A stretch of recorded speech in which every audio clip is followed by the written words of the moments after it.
So as I mentioned last time, I think, I have another request for something in the neighborhood of a red shed. And I'm going to do something that is, in the request, there was reference made to another painting that I did a little while ago. So I'll follow along those lines in that spirit, but without copying the other painting.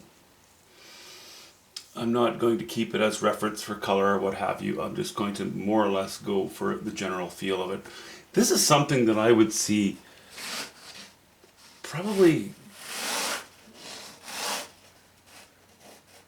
well, locally, certainly. Not so much anymore because these days everybody's got so much money and land values are so ridiculously high here that all these old, interesting buildings, unfortunately, are being torn down. Let's see if I can cobble something together here that's reasonably interesting anyway. I want the shed fairly close, but not too close. The roof will occupy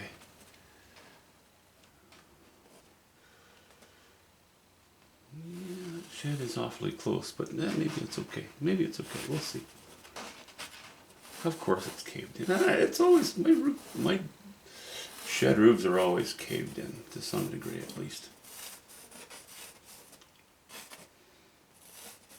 Oh, and also, you know what I like to do? I think what I'd like to do in this one is put a bit of a lean-to against it. You know, and it's an old shop, so again we have the large open door.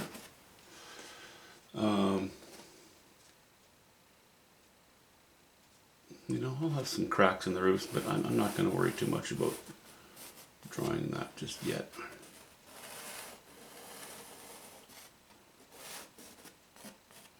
Let's go though with no.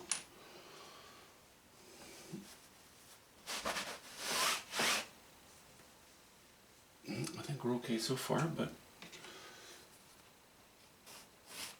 I like the feel of, and I'm not gonna say this is a formula, but what I've noticed is that certainly on these older buildings, I like the feel of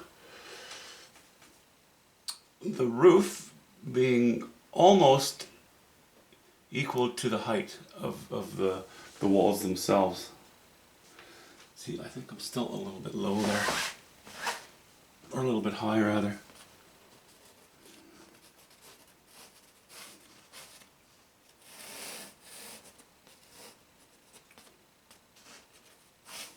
Crooked outside wall. Keep those outside walls crooked. We get our lean-to here.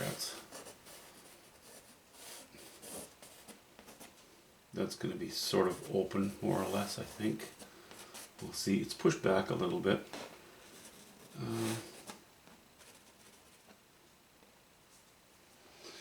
Well, let's not centralize this door opening. Let's not do that. Let's keep it off to the right a little bit maybe as well.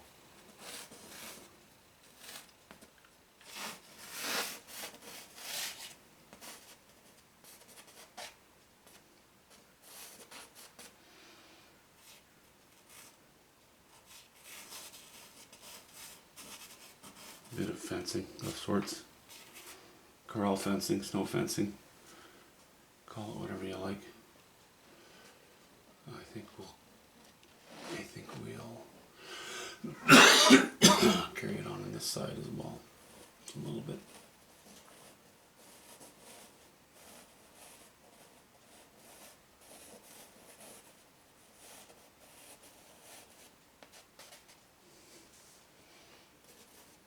Going back a little bit, going softer in that direction.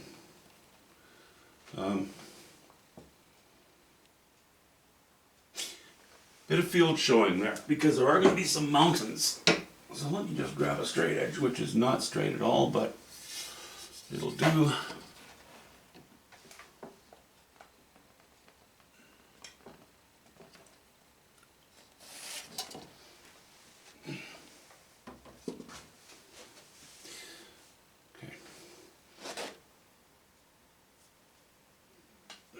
that other painting has a bit of foreground in it. So even though I don't have a photograph of it in front of me, I don't want that sitting in front of me because the temptation is to keep looking at it and referring to it. Well, if I do that, nah, the art part of the art disappears, strangely enough. Let's keep it unique. But what I did like about that other one is it had a feeling of maybe, not a gully, but a swale in the foreground. The foliage changes. The foliage will go from drier grass to maybe some sort of ground cover. I don't know, salal, maybe just moss, I have no idea. So let's throw that line in. Okay, I'm tempted to put a pole in. Yeah, I'm not too sure about that. Let me stand back a minute and have a look at that. No,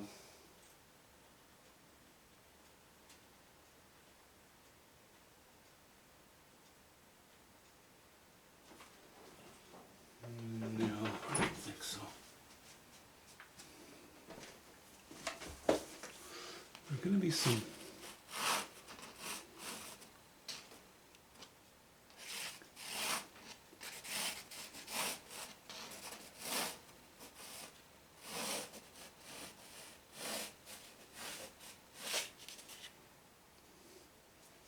mountains close by.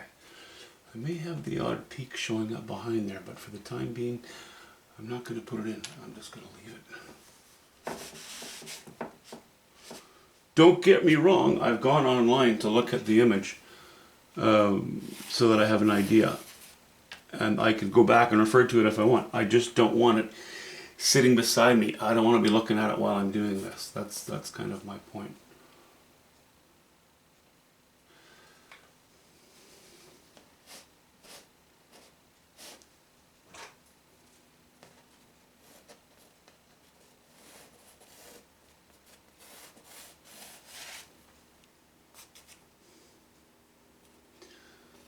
Something to break this up.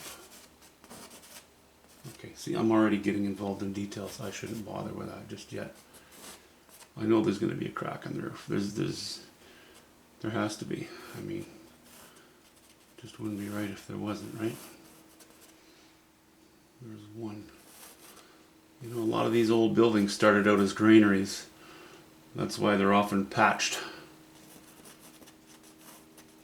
The hole in the top is patched where the auger used to go up and dump it in.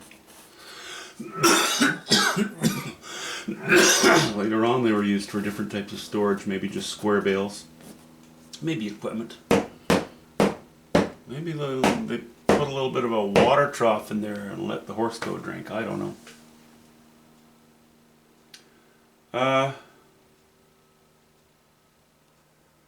That's kind of all doing this. I'm not sure how crazy I am of this thing. Too much of a line, too much of a straight line there. Or not a straight line, maybe it's because maybe it just is a bit of this too much. I think that's a little better. I think that's a little better. Okay, so this is all interior, that's interior. Might have half doors on them, I don't know, we'll see.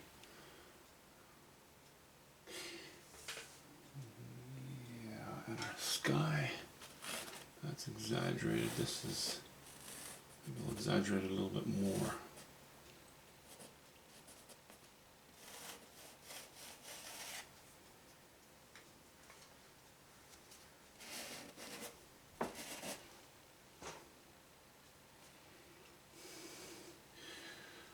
Strength here. Maybe our sky will do something like that. You know, our strength's sort of from behind these hills or these mountains, heading off this way, sort of bursting off to the right a little bit. Too many lines. Too many lines.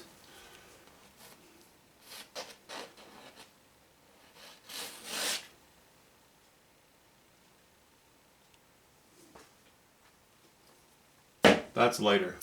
This is darker but still light. Actually, the whole thing just looks silly. Sorry, I'm not articulating my thoughts very well here. The feeling of the sky, I think, will be generally like that. You know, it doesn't matter so much because there's enough movement into here. I can shift things around. I can play with things.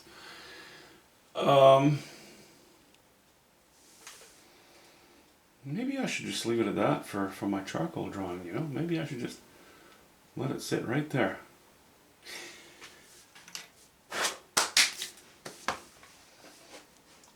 Let's just put you square to the canvas. I don't need a lot of information on it. I'm not going to tint the whole canvas. Well, as you can see, I just put charcoal on a white canvas. But I am going to... this will be a brush painting, and I will pretty much wash in the painting as it's going to be. You know, using, approximating the colors, but going in a lower value. So I bring those values back up once we get on with the actual laying in of the overpainting. Okay, that's it for now.